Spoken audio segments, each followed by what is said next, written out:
윤석열 대통령이 비상계엄을 처음으로 모의하기 시작한 것은 지난 3월부터였다고 검찰은 판단했습니다.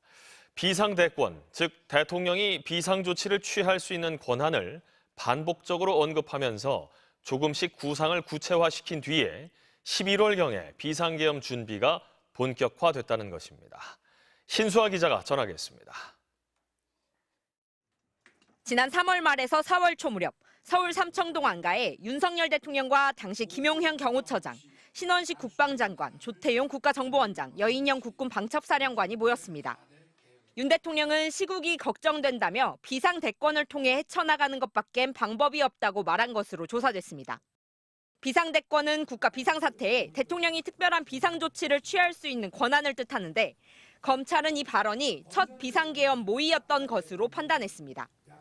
윤 대통령은 5월에서 6월경 다시 안가에서 김용현, 여인형 등 비상계엄 핵심들과 만나 또 비상대권이나 비상조치가 아니면 나라를 정상화할 방법이 없냐고 말합니다. 8월 들어 발언은 점점 구체적이 돼갑니다. 관저에서 또 계엄 핵심들에게 정치인과 민주노총 관계자들을 언급하며 비상조치권을 사용해 이 사람들에 대해 조치를 해야 한다고 언급한 겁니다. 김용현 경호처장이 국방장관으로 옮긴 뒤 10월 1일 국군의 날엔 관저에서 계엄에 참여한 주요 사령관들까지 함께 모여 언론, 방송계, 노동계의 좌익 세력을 얘기하며 다시 비상대권 얘기를 나눴습니다. 검찰은 11월부터 비상계엄의 실질적인 준비가 진행된 것으로 판단했습니다.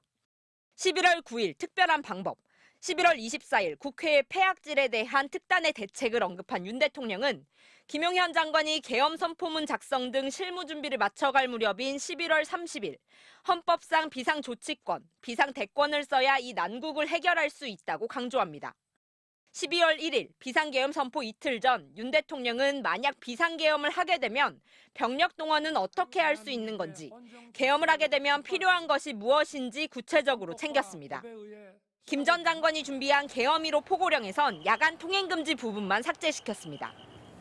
윤석열 대통령과 핵심 공범들이 8달 동안 여러 차례 내란에 대해 언급하고 논의했던 게 검찰이 내린 1차 결론입니다. MBC 뉴스 신수아입니다.